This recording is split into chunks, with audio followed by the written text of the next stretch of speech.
I'm Mike. And I'm Adam. And this is Stuff and Waffle. Two friends talking about stuff, and often as not, waffling with frequent reference to Bond cars. Now then, we're rather partial to a Bond car. Yes. I think that's been well established at this point. It's not news to anyone. It shouldn't be. No, it's even in our intro. So it should be. Yeah. Even if this is your first episode, the bar has been set. Yeah. And if it is, welcome. Well, you'll soon get fed up with us. Yeah. Now, there is there's a Bond car coming up for auction.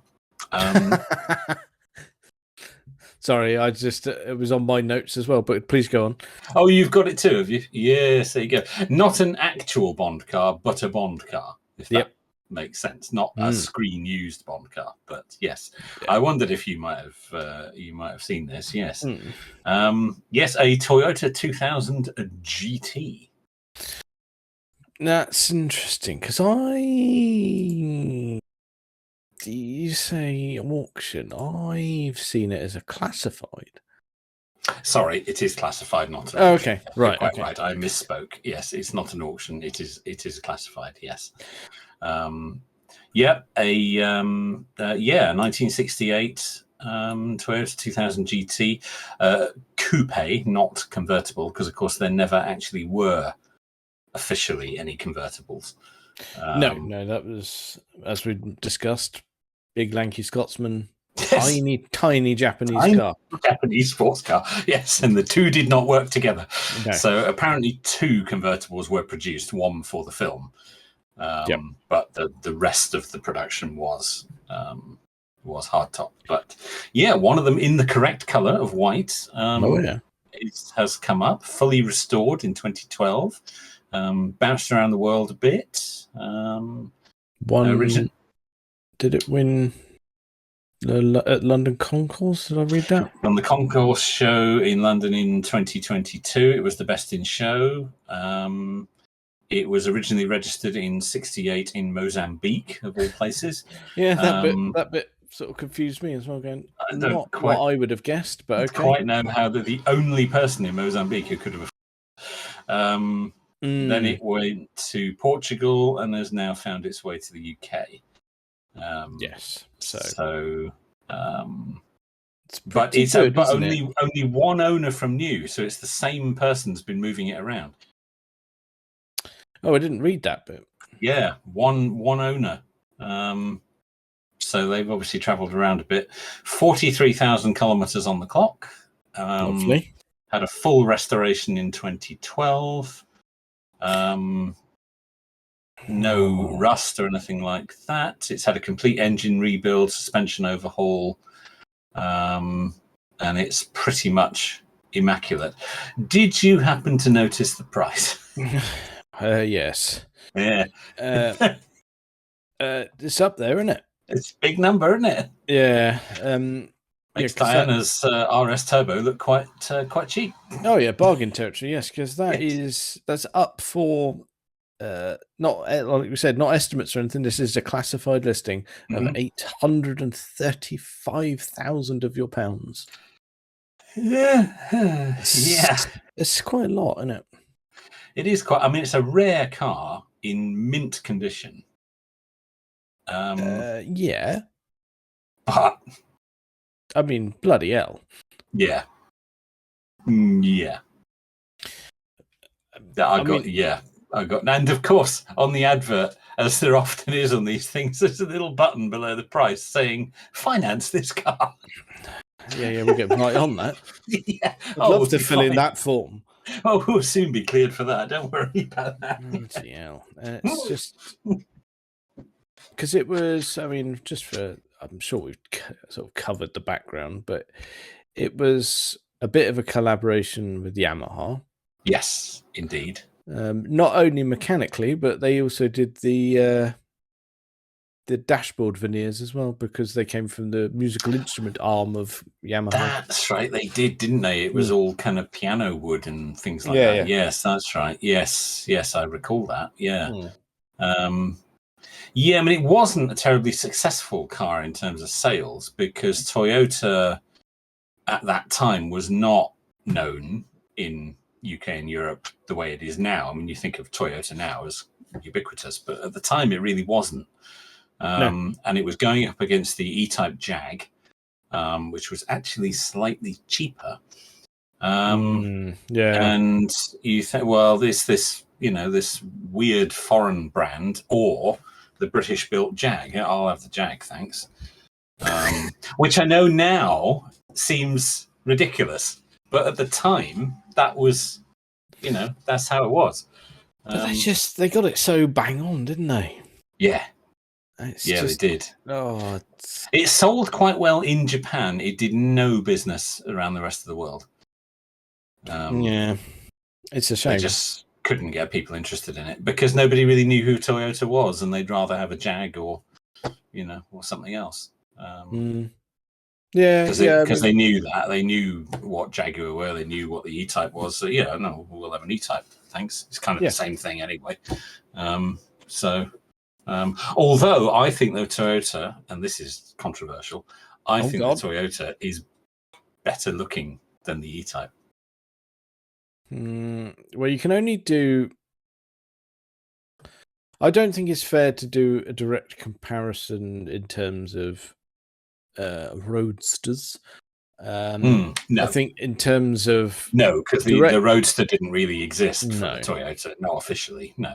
But I wholeheartedly agree when it comes to coupe form. Yes, that's what I was referring to. Yes, you get no arguments from me. It is better looking than an E-Type. It just is. The E-Type coupe for me has never quite worked. It's out of balance. It's not very well proportioned. The back end's a bit off. The windscreen is too steep.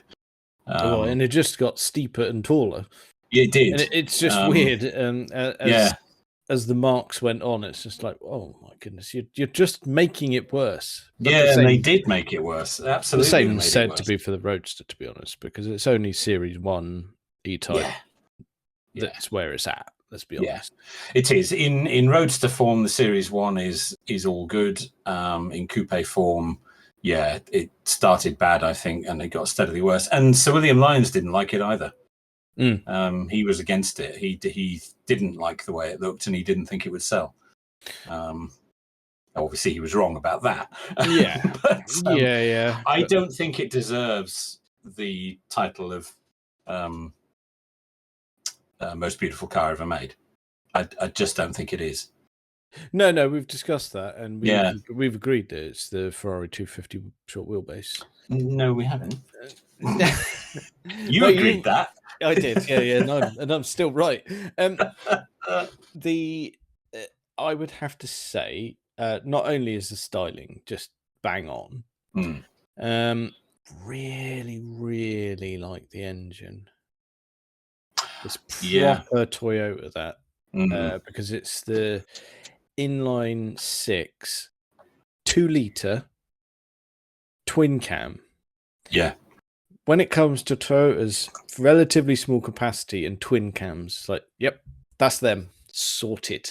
It's perfect, isn't it? It is, because it's those sort of engines that we know and love, and you think, well, as time moved on, we ended up with the AE86.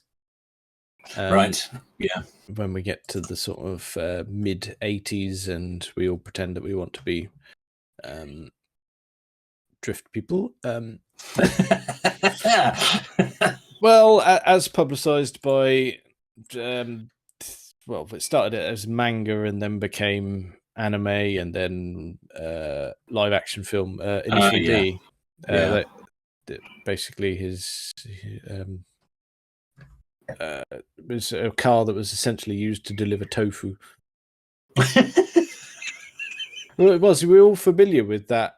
The two-tone black and white, and it's got the business name on the door. Oh yeah, that's true. That's the one. So it's just what we expect, because and he becomes very attuned to being a drifter by delivering tofu. Essentially, well, you've got to start somewhere. Yeah. But Yeah, no, this caught my eye, and I thought, well, that's such a rare thing to see. Really and rare. I guess hence the price. Yeah, it's not for us. Oh no, we're not getting anywhere near that. But really nice to see. I've seen one in the flesh once, and they are stunning and tiny. Yes, well, we knew they were tiny because you can't fit a tall Scotsman in them. But it's overwhelming how small they are. How small it is. Yeah. Well, built for Japan, wasn't it? I mean, that's another reason it probably didn't do so well overseas. Not that the E-Type is massive, but but still, I mean, it's just like you say. I mean, it's built for the sort of culture it's in, because nothing over there is overly large. I mean, they've built an entire sector of vehicle that is only sold there. With absolutely, the K cars. Yeah, absolutely, tiny little things. Yeah, but yeah, proper bit of classic engineering there. Really like that. Nice to see. Nice to see that one survived in such good condition.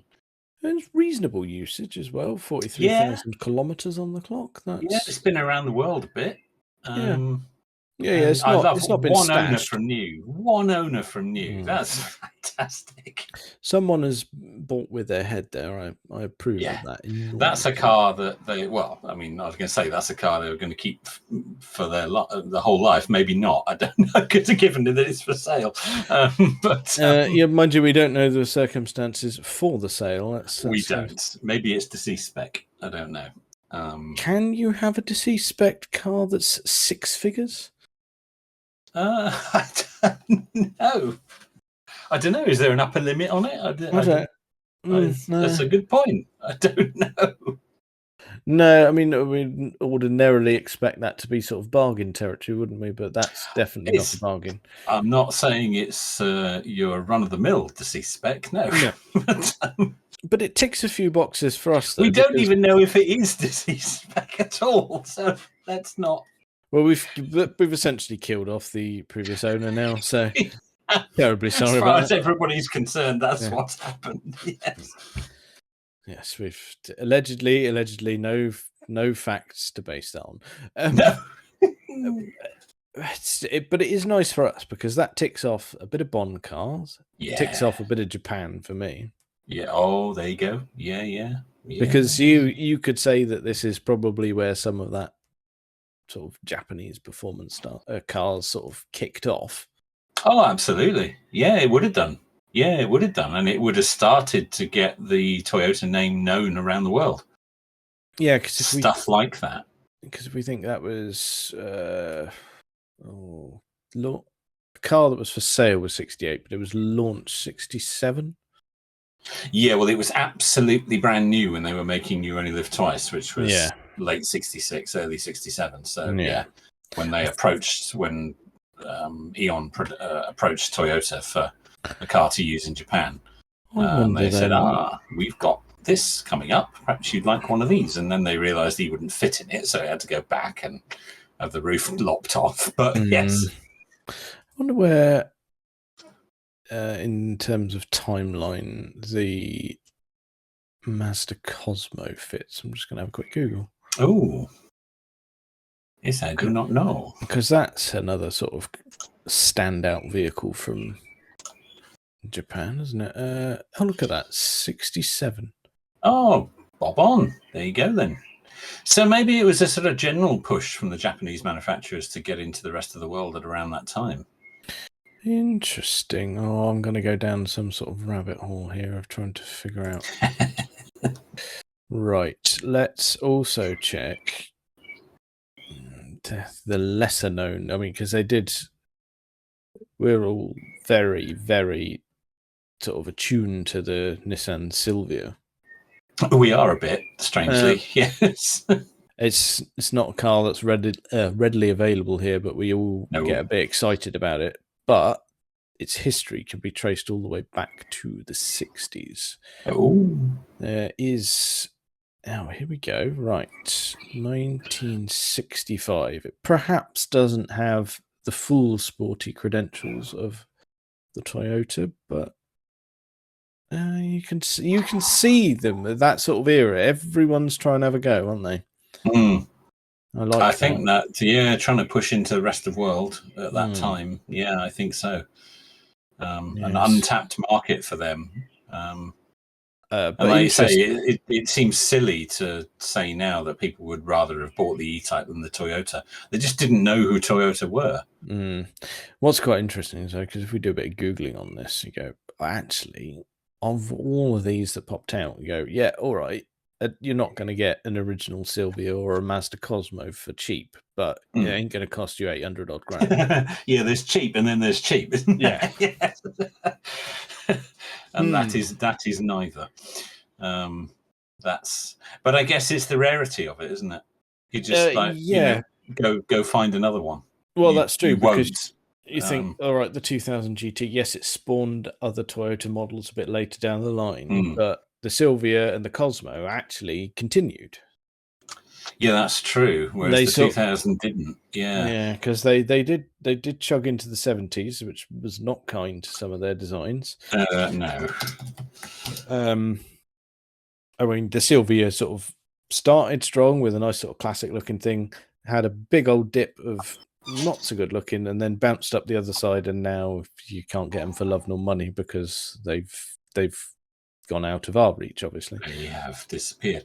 I've just checked. They made 351 2000 GTs. It's not a lot, is it? 150 were shipped outside of Japan. So that is an incredibly rare car. UK registered now. That might be the only one in the UK. Interesting. I have seen a red one. That's the one I see. There is a red one, yeah. If you Google, there's a red one, actually. Yeah, you're right. So it probably isn't the only one, but I bet we're not into double figures. I bet we're not, no. No. I would say we could look on how many left, but that is... Oh, you're not going to... No. It's not. It's never reliable. It's never reliable. It gives you a rough idea, but it's not going to have that. No, it's a ballpark. All right, did you say it's not going to have it? Here I go. Oh, you're going to find that? Oh, no. Because it only knows what DVLA knows about. Oh, God. No hope. If there's any in the UK that aren't actually sort of registered as cars as such, it's not going to know about them. Okay, so according to this, for up to and including Q3 2022, there is 1 taxed and 2 sold. There we go. So we think 3 in the UK. I'm looking back through the scattered history, and it looks at most, at one point in 1999, there were 9 registered. Yeah, I didn't. I said it hadn't gone into double figures. This one does have a UK plate on it, FND 459F. Oh. So it has a British plate on it. It does. So let's do an MOT check on it. Not necessarily do an MOT. I'll do a vehicle lookup. Make sure it's got all its paperwork in order. Come on. Oh yeah, absolutely. Taxed and tested. Yes. FND. Oh, of course, it would be MOT exempt, though, wouldn't it? So it would. Which I think is a stupid policy, but let's not. That is odd. Yes. Toyota white. Yes. Well done. You got that bit right. Oh, it seems to scarcely do it justice. It's fine. It has all of its paperwork. It's on, is it? It's live, right? Yep, okay. It's there. It's showing us taxed until February next year, which is kind of irrelevant because that'll be free anyway. Yeah, I would have thought. Well, I don't know. Would it? I don't know. No, I don't know if it'd be free tax. It doesn't need an MOT. I don't know if it'd be free tax. Can probably check that. That's interesting. It had an MOT in 2014, 2019, and that was it. Oh, okay. Is that when it came into the country, I wonder? I wonder if that might be. But it passed with flying colours both times it's been near an inspection station. It is £295 a year to tax that. There you go. It's cheaper than my Volvo. Yes. Right, so I'll get one of those. That'll cost me less in the long run. Well, that's how you're going to try and sell it to Kaylee anyway. Have you seen the maths I've done there? I've shoehorned that one in.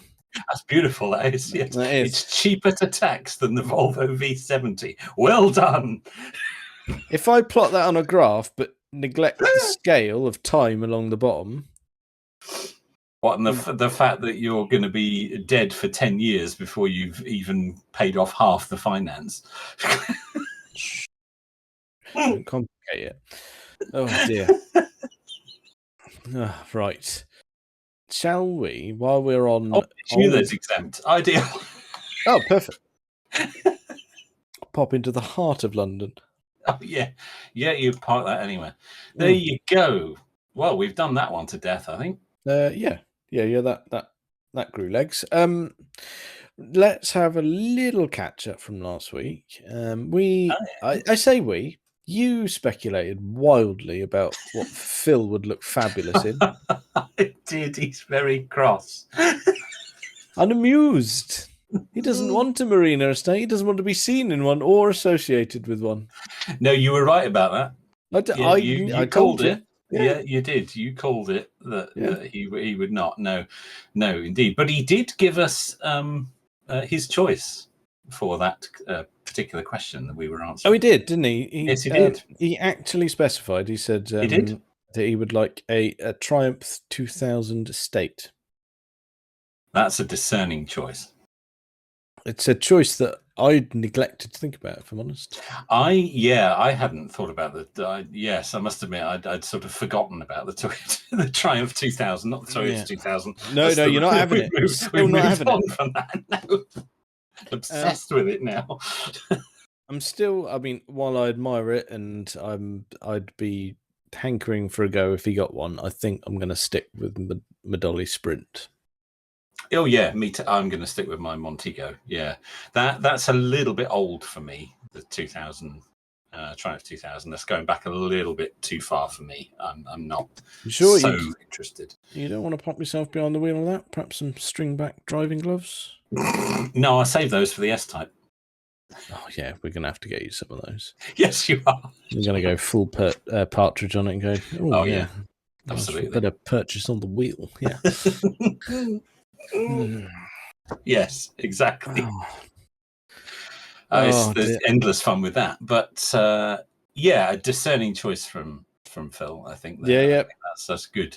That's a good choice. Yeah, that was just a gentle bit of housekeeping. I thought I should give him. Yes, just mention that. Yes, I need to apologise to him. I haven't done that yet. Do you? Oh, okay.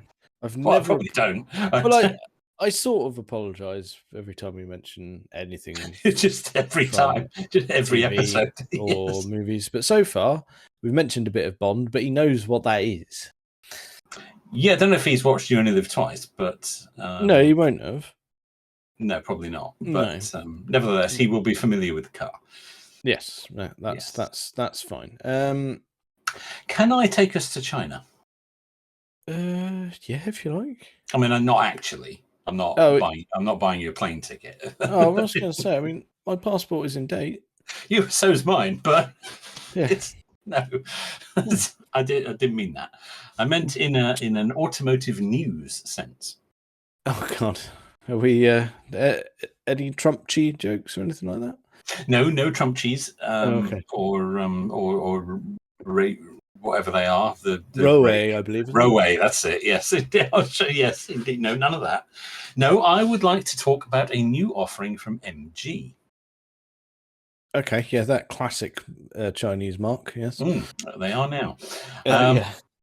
They are doing something I think looks rather tremendous. I don't know if you've seen this. They've this week announced a two-seater sports car, all electric, the MG Cyberster, which is a little bit tricky to say. Yeah, it's a bit of. I mean, let's be honest. shit name.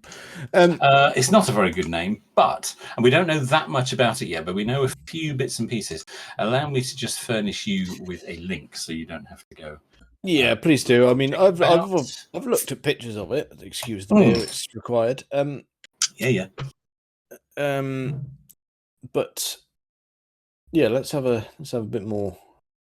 There you go. So I've dug up some stats. I think it's a brilliant looking thing. Yes, it is. I've got no objections to the visuals. They are claiming 500 miles range. That's a bold claim. That is a bold claim.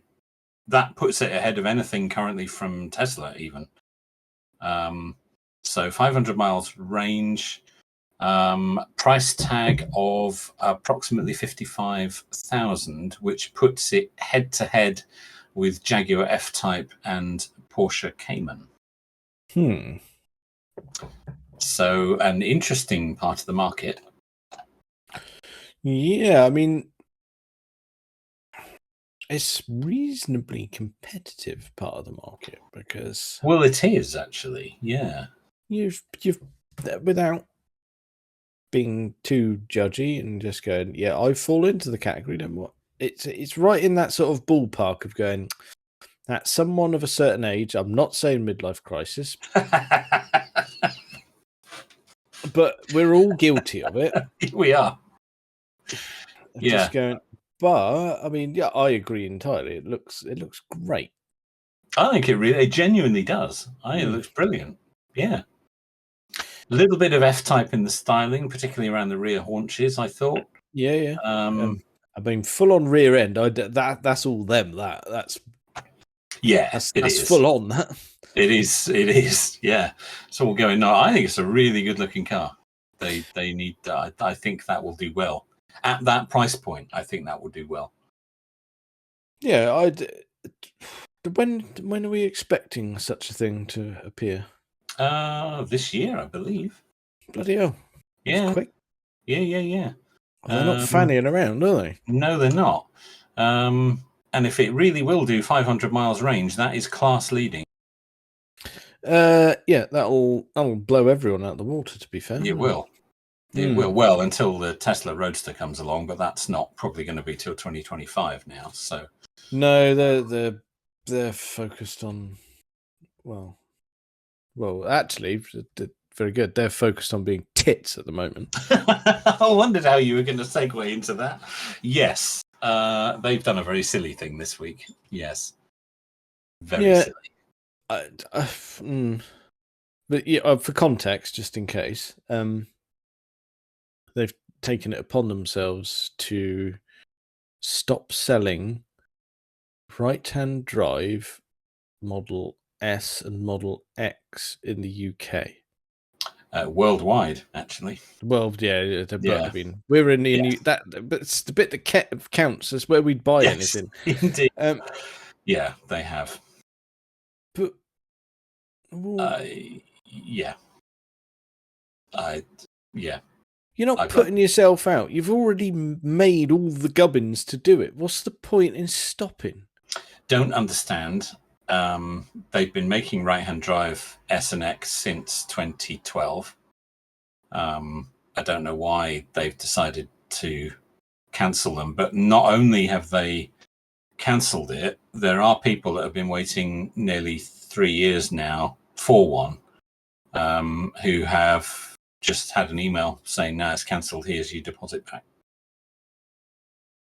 Surprised they gave the deposit back. They gave the deposit back, but they have said you can buy a left-hand drive one, and they are available immediately in the UK. What's the point? Yeah.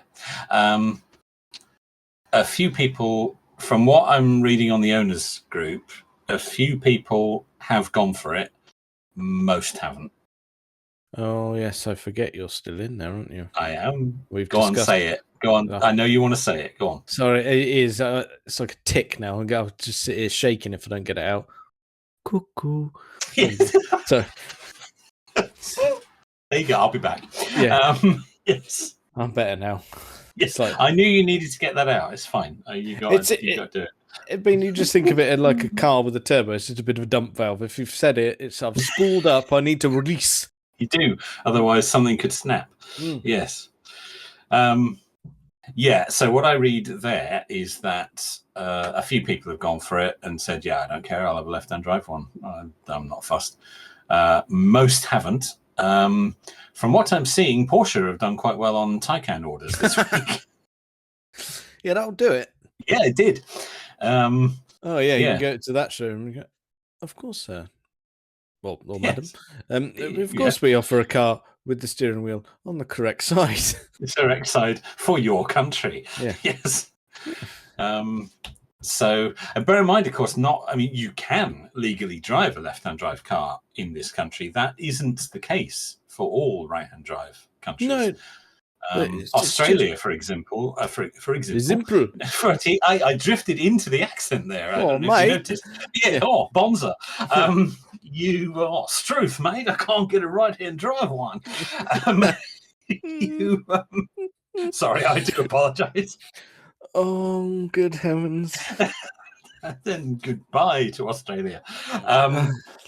Yeah, you need a special license to drive the left-hand drive over there, and they're very rarely granted. So effectively, left-hand drive is illegal there. Well, that's the SNX done with that. And of course, they're about to launch the plaid version worldwide. Super fast nutter one. And in the same week, they also announced the track pack for Model S, which makes it, it's all kinds of extra bits and bobs for it. It's a £2,000 extra. And that it actually makes it a 200-mile-an-hour car. But do you want to be doing 200 miles an hour on the wrong side of the vehicle? I mean, I've driven a left-hand drive car in this country, and you go, so have I. It's fine, but I wouldn't want to do it all the time. No, indeed. No, quite. There are a lot of problems with it, but I really don't know the thinking behind it. Elon has been tackled on Twitter about it by the UK group president. He said, "Now, come on, what the hell are you doing?" So what's happened there? So I'm assuming the group president has now been called pedo by Elon. Not yet, but it's coming any day. Yeah. It's one of his default responses. Like, oh my god, another court case brewing. Yeah.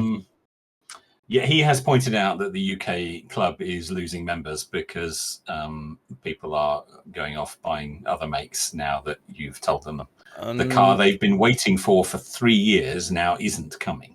Unfortunately, through stories that we've know about, the customer service is a bit shit. It is. And I'm not going to try and defend that.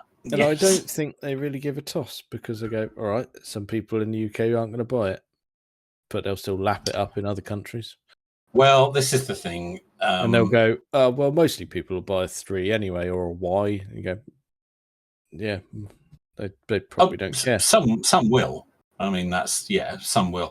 Let's be honest, they'll have looked at the numbers. They'll have said, well, we only make S and X in California anyway. Yeah. North America is the primary market for Model S, certainly.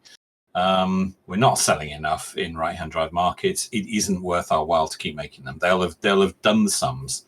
There will be a financial decision behind it, I'm sure. It seems ridiculous on the face of it, but you raise a valid point. It probably isn't worth it for them to be bothered with. No, I don't think it's a purely financial decision. They'll probably look at it and go, yep, this is all right on the numbers, and just go, you know what, it's such a relatively small segment, and go, even if we alienate them, it won't hurt the bottom line.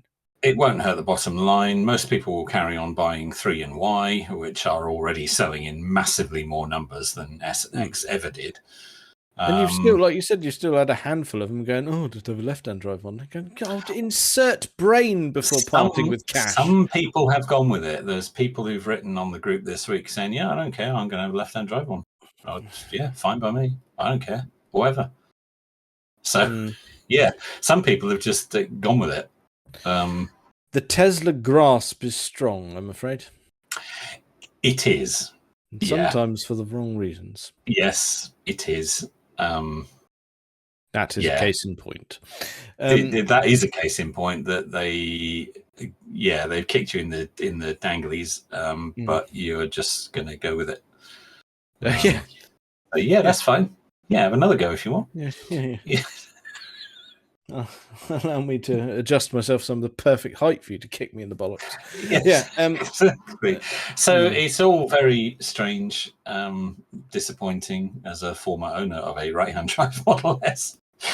The other concern, of course, is that if you do buy a left-hand drive one, and then further down the line, Tesla change their mind and start bringing right-hand drive ones in again, what's that going to do to the value of your car? Well, it's going to lower it. Plus, insurance companies don't know what to do with it because they say, well, where are these cars coming from? Are they proper UK spec or are you just bringing in cars from Europe? What's going on here? They don't know what to do with it. Because the insurance companies weren't given any notice of this. So there were people ringing up, Direct Line and the likes on Friday saying, oh, yeah, I'm going with a left-hand drive one. Can I insure it? I don't know. Where's it coming from? What's the supply of left-hand drive parts going to be like in the UK? It's all right. Body parts doesn't probably make any difference, but there are bits on it that are different. There's going to be some engines that are a bit wonky, and it's just oh dear, it's just a bit. I've never heard of a manufacturer. Well, I'm going to say I've never heard of a manufacturer selling left-hand drive only in the UK. Of course, Lancia did it with the Delta Integrale, but they didn't sell. They didn't sell many. It's Lancia weirdness, and shortly after that, they pulled out of the market altogether. So, we can't compare a, let's say, rather wild Italian brand. Well, wild at the time. To someone who wants to be fully mass market and going, we'll just pull in 2 models in any sort of spec that would match what you would expect. I mean, yes, they do sell more 3 and Y than S and X. I mean, that's true, and will continue to. But it does seem a bit of a strange decision. But so far, Elon has been silent on the subject, so don't know. That's actually quite good for him. Yeah, it is actually. It's probably the best thing he can do. Yes. Someone's probably just confiscated the phone and went, no, come on. No. Had enough of you. Leave that one alone. Can of worms. That's it. You reply to that, stocks will plummet. Yes. You go back to Twitter. Well, he's not even doing that. He's appointed someone now, hasn't he? Yeah, she hasn't started yet, but yes, he's going to concentrate on software development and someone else can run the company, which I think is probably a good thing. It's just... he needs putting in a room somewhere and just going, tell him he's doing important things and leave him be. Yeah. Just open the door every now and then going, you're changing the world. Just massage it a bit. Yeah. Yeah, you could be right. Fucking hell. You're right. It's just bad, isn't it? He's always been a bit out there, but he's just become a caricature of himself of late. He has a bit, yeah. He's got so many fingers in so many different pies. He also, at the Tesla earnings call this week, did some more teasing of the baby Tesla, the little hatchback that they're supposed to be making in Mexico. The sub 25k. They're calling it, well, some people are calling it Model 1, some people are calling it Model 2. It doesn't actually have a name yet, but the sub 25,000 little baby hatchback. They've teased some images of it, but they're just like car companies do these days, where it's like you didn't turn the lights on in the studio and you can like just about make out a roof line, and that's about it. Yeah, that's fair enough. Well, actually, you say that we're due one of those next week. Actually, are we? Yeah, we've had one of those ones with the lights off this week from Aston Martin for the new DB. Oh, DB12? Yeah, well, I assume so. I mean, sometimes they lose count. I mean, we did lose an 8 somewhere along the line. We did. They never did a DB8, did they? No, No, that is we only had a true. 10 inspector, and that was about it. But yeah, we've had it teased, and I think they said it's be the 24th it's out, which is perfect because we'll record on the 25th next week. Oh, well, that'll be hot news then. Hot off the press. All over that.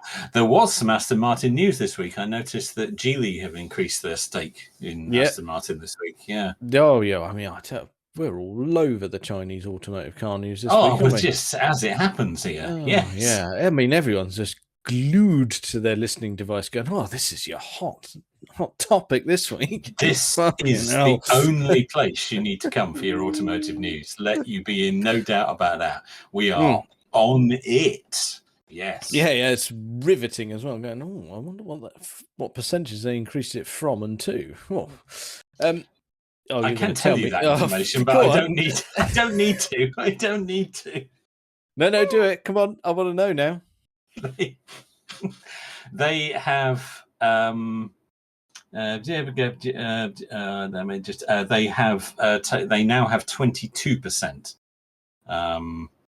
of the company until next August, at which time they have the option to increase it again. Well, they got the option to increase again. And in terms of other stakeholders, we've still got eyebrows, haven't we? What's his chops? Lawrence Stroll. Still, yes, and he's still chief executive. He's still chief twat as well, if you ask me. But there we go. Yes, indeed. Geely apparently has retained the right to put their own non-exec directors on the board. Mm-hmm. And the largest shareholder still at this time, they've not got a majority shareholding yet, but the largest shareholding is still the Saudi Public Investment Group. Okay. Still hold a controlling share, but and the looking at the other shareholders, the unfortunately named U-Tree Consortium. Oh my god! No, don't go there. Oh no! Don't. The pedos have had a whip round. Can of worms. For goodness sake, who thought that up? They currently hold 21% of Aston Martin. I don't know who named that. That is a catastrophically named company. Oh no! The U-Tree. So you can look it up. It's on Company's House. The U-Tree Consortium own 21%. I'm not sure about that. Well, Aston's history has always been dodgy, but this must be a new low, surely. I'd have thought so. Let's not look too deep into that. What has happened? For goodness sake. I've only just noticed that. That's really bad.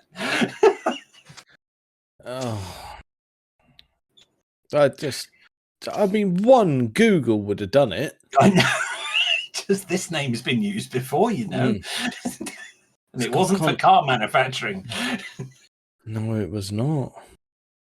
Oh, anyway, moving slightly on. So this does give Aston Martin access to some proper EV technology. Which is weird because they should have essentially released one, shouldn't they? Well, they should. I saw the Rapide E at Silverstone a couple of years ago, shortly before it was cancelled. They've got their classic conversion department doing the EV conversions of old Astons. Yep. They'd also got that Lagonda SUV that they'd been touting around for a while. That's not come to anything. But at least with Geely, who of course also own Lotus and Volvo and therefore Polestar, they do have some proper EV tech that they could share with them. So we'll see. They're bound to want an EV out of them. They're bound to. Yeah, I mean, just Just come on, people. As long as it's not the SUV, I know I'm like a broken record, but it's Aston Martin. It can't be an SUV. You can't, but they can't use the argument of going, "Oh, well, we should do." But you've already made one. It's just a bag of toss. People are lapping it up. You can afford to make either a sports car or a Grand Tour or something. Come on. Yeah. Anyway, none of them have come to anything, so we'll see what the U-Tree boys and the other entrants in the stakeholder fund come up with. But yeah, there we go. Yeah, you're right to bring it up. Well done. It's just a shame we spotted the issues in there. Yeah. That's bad. That's really bad. Really bad. I was almost tempted to Google it, but not sure I want to. No, don't do that. Don't type U-Tree into Google. No, that'll set some flags off, and that'll be it. Oh dear. So I suppose it's worth asking because yesterday I was on a mad dash to get some food. And I happened to walk past my car. Oh, did you? Yeah. Very good. I wondered how that's serving you. Yeah, very well, thank you. Yes. Good, that's all right. It's not been a pain in the arse and run out of electricity again at any point. No, it's only done that once. And it's been fine since I've used it today. I've used it every day this week. And in fact, it's no longer where it was. It's now around the front. Yeah, it's been fine. I've had no other issues with it. I am nearly finished. There's a bit more crap to come out of the garage that needs taking up the road, but then I will be done with it. That's fine. There's still no urgency. I do have to go and buy some length of wood, but I don't think that's going to be for a few weeks yet. So, okay. Well, I was going to say if you need it, I mean, you know where it is. I can deliver it back if you want. The urgency level is not there yet. Okay, fair enough. Yeah, there is still some house prep required before I break out any materials. Yes, we're having that fun job of. I know this isn't car related or no one cares, but there's some plastering going on. Oh, blimey. Okay, that's hardcore, that is. It's harder than it looks as well. Is it? Messy little bugger that, if you don't know what you're doing. Yeah, I wouldn't attempt that. That's quite a specialist. I am. I'd like to see the results of that. Well, let me get it perfected first, eh? No, I want to see it. I want to see the process. Oh, the process. No, the process is not pretty. I wear a lot of it while swearing. Yeah, oh, you will do, yeah. Whatever you're wearing, you will never be able to wear for anything else. Well, that's fine. I don't mind that. I do have the usual sort of shitty attire that we all have for those jobs. It's the cat that don't come out of it well. Oh, no, that's true. Yeah. All up in it, but covered in it. Yeah, you're going to look like... Well, let's not say what you're going to look like. But... I was going to say a plasterer's radio, but it actually will be. Yes. There's no. I mean, it's literal in this sense. We're not using it in its grotty sense. No, not at all. It's the literal sense. Yeah, that's it. Yeah. Yes, to use that word that's now been horrifically overused. Everything is literally these days. And really annoys me, that does. Oh, having teenagers in the house. I'm literally blind. No, see, you're not.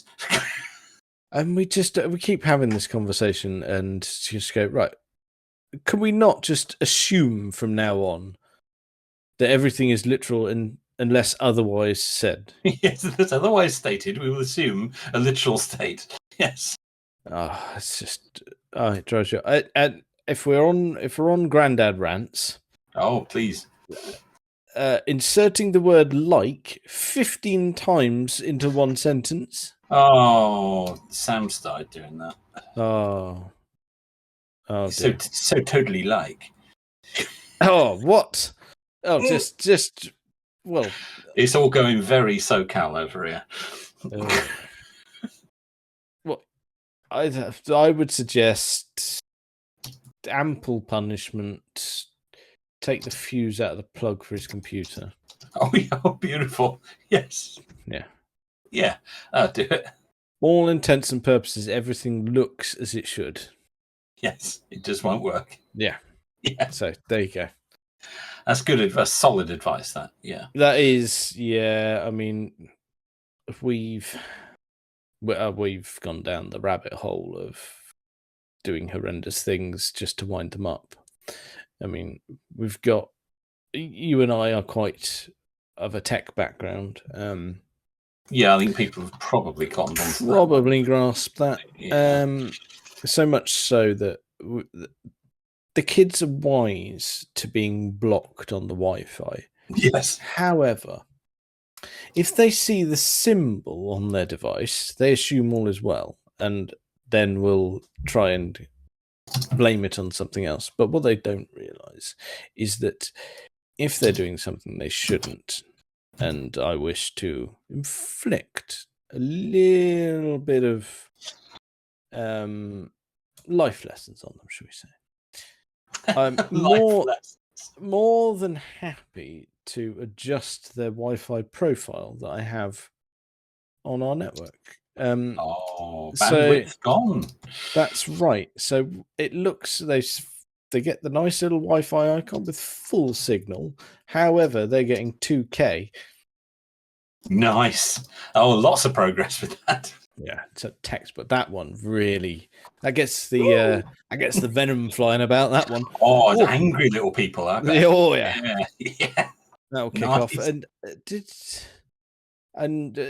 Well, we've discussed the embarrassment. I'm sure. I know I told you about it. Did I mention it on the podcast about embarrassing children in front of their friends in a car as well?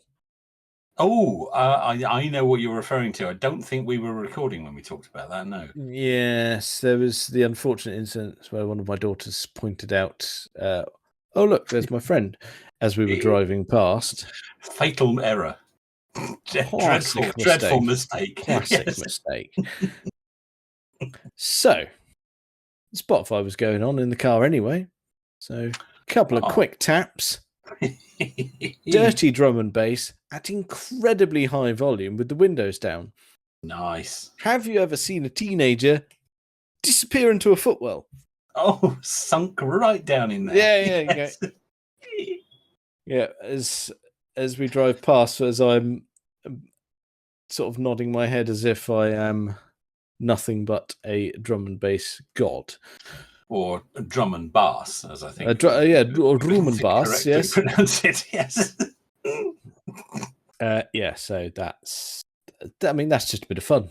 Oh, you got to do it. Yeah. Got to do it. Absolutely. Yeah. Yeah, just that sort of murmuring from the footwell going, "Oh, I bloody hate you." Yes. Yeah, your work is done there. Yeah, yes. but I'm really having a wonderful time here. Yeah, this is great. Yes. Because I'm past the point where I care what anyone thinks. So yeah, I mean that ship has sailed decades ago. Oh yes. Well done. That's excellent work. Yeah. So yeah, she was horrified, and I was so happy. Now I was down in the town today, and a vehicle passed me with all the windows open and some drum and bass coming out of the vehicle at enormous volume. Excellent. Everybody was looking. Can you guess the vehicle? Because I bet you won't be able to. Probably won't. I mean, I'll go for something fairly obvious. Was it also combined with a cloud of vape? I didn't notice any of that, but it's possible. Did the occupants have all the hallmarks to potentially engulf us in some vape? I think there was you could see it. Yeah, you could see it happening. Yeah, we're judging books by covers, but so be it. Yeah, fair bollocks to it. Right, what car? I mean, because the default response, and I know this is a bit of an awkward one because it's a bit close to home. but you did not fit the bill. But Fiesta STs are known for a bit of banging tunes and vapes. I don't. Yes, I know what you're saying. I don't take any offence to that. Plus, it wasn't actually my car. No, that's fine. But that, just for the record, that isn't my guess. But that would be, it wasn't that. I don't think you'll guess this. That was the obvious guess, right? Right. Not the obvious guess. So, I am going to say, I'm going to base my decision on the fact that some youths had borrowed a vehicle belonging to a parent of one of them, hopefully the driver. That was my summary of what was going on. Yes. So I am going to go absolute banging tunes coming out of a Dacia Logan. Oh, interesting choice. That's not correct, but you are kind of in the ballpark. Oh, good. You are kind of in the ballpark. It's a vehicle that, we would certainly not be interested in. Mm-hmm. That's. Go on then. What? Yeah, you're not far off. You're not far off with that. In terms of what it is. It was a white Range Rover Evoque. Ugh. 3-door. I mean, the only way that could be any worse is if it was the convertible. Yes. It's the only. No, that's it. That's the. But say it falls into that sort of category of going, you what? I'm going to say that was someone's mum's car. That's definitely someone's mum's car. They have let the youth out in it unnecessarily. I mean, can you imagine? I mean, they must be all right for some funds, because insuring a youth on the Evoque cannot be a cheap experience. Can't be a cheap thing to do. No. And plus, I mean, with the way that insurance works these days, I mean, would you even want to take the risk? No, I don't think so, because that's quite an expensive car for what it is.